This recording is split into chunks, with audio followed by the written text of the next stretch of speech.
This flower right here is edible, tastes like black pepper. This is like a speckled Roman lettuce. And then we have fresh cilantro. So right here is a lettuce going to seed. There's some beautiful flowers. The bees come to this too. This is a more subtropical tree right here. This is your silk floss tree. Some people consider us a desert. We are able to produce, though, these subtropical trees as long as we have the right microclimate setup. It's still young right now, but these will get 20 feet, 30 feet tall. Over here we have rosemary. It's a great ornamental plant to have, but then on top of that, you can use it for edible purposes. And what microclimates are, just basically small groupings of area that are designated for certain types of plants. And that way you can be able to bring in different types of tropicals in areas that are considered desert, like where we live. This is called Okinawa spinach. This is from Japan. This spreads really well as a ground cover, as well as it has a great taste. So we really worked hard into this and put up pretty much all of our heart and soul, blood and tears, just to make this all happen. And we have this nitrogen fixer right here, known as ice cream bean. This is a subtropical fruit. Cool plant to have. Also, when I say nitrogen fixer, I'm referring to its roots have these nodules on them. So every time you cut a branch, it releases one of those nodules, and those nodules have nitrogen. And that nitrogen will then spread into the soil. Overall, if there's too much nitrogen and it doesn't need all of it, it'll give it off to the rest of the plants because it'll just sit there in the soil and then it's up for grabs for anyone. Also, a lot of plants like to work together.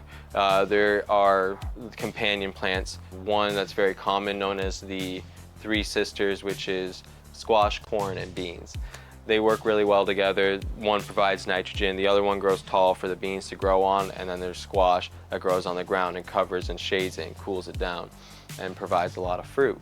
Now we space our peaches out about a hand's length. If you keep them too close like this, what happens is they don't get too large, they push into each other. One might fall off anyway, and then you won't get really good production. So right here, what we'll do is we'll actually take off all four of these. Those are gone, and that branch will hold four nice, large, juicy peaches for us to enjoy.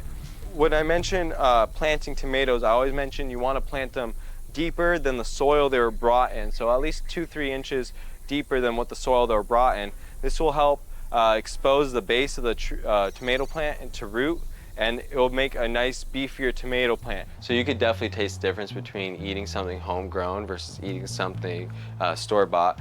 For instance, carrots, they are a lot sweeter when you grow them yourself. When they're from a grocery store, they taste like a carrot, but there's like no sweetness. Or when you eat a tomato, it really tastes like a fruit and not a vegetable like you would assume it is. Some tips with tomatoes: prune the bottom, bury them deep, and then you want to top them in the very beginning so that they can create 2 growths instead of 1. I don't want these to grow high and ride poles like a lot of people do. I want these to stay low to the ground. This is where I seem to get the best production.